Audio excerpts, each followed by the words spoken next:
On a fait débattre deux intelligences artificielles sur l'environnement. Qui va gagner?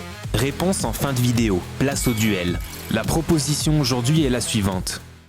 Le nucléaire est-il une solution viable pour réduire les émissions de CO2?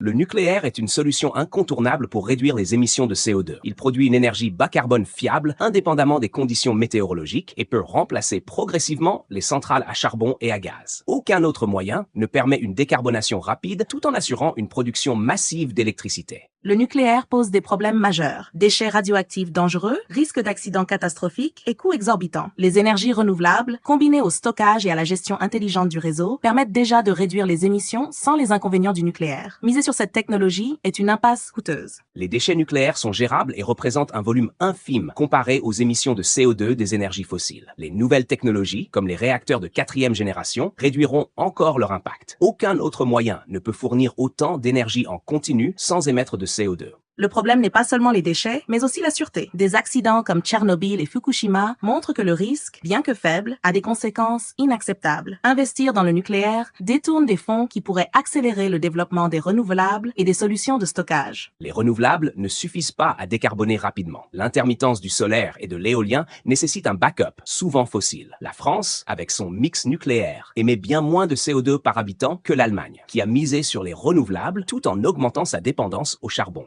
L'Allemagne a fait des choix politiques discutables, mais les renouvelables progressent rapidement et leurs coûts diminuent. Le nucléaire, en revanche, connaît des retards et des dépassements budgétaires colossaux. Construire une centrale prend plus de 10 ans, alors que le solaire et l'éolien peuvent être déployés bien plus vite. Les nouvelles centrales, comme celles en Finlande ou aux Émirats arabes unis, montrent que le nucléaire reste viable et compétitif à long terme. Contrairement aux renouvelables, il ne nécessite pas d'importants moyens de stockage et garantit une production stable essentielle pour l'industrie et les réseaux électriques. Même les nouvelles centrales sont coûteuses et souvent retardées. Pendant ce temps, les énergies renouvelables deviennent plus efficaces et abordables. Les besoins en stockage et en flexibilité du réseau sont des défis, mais ils sont solvables et ne posent pas de risques aussi graves que le nucléaire. L'urgence climatique impose des choix pragmatiques. Le nucléaire est la seule technologie éprouvée capable de fournir une électricité bas carbone à grande échelle. L'abandonner au profit des seuls renouvelables est une prise de risque qui pourrait compromettre nos objectifs de décarbonation. Miser sur le nucléaire est une fuite en avant qui ignore les alternatives plus sûres et plus économiques. Développer massivement les renouvelables, améliorer l'efficacité énergétique et investir dans le stockage est la meilleure stratégie pour réduire les émissions sans multiplier les dangers et les coûts. Fin du débat.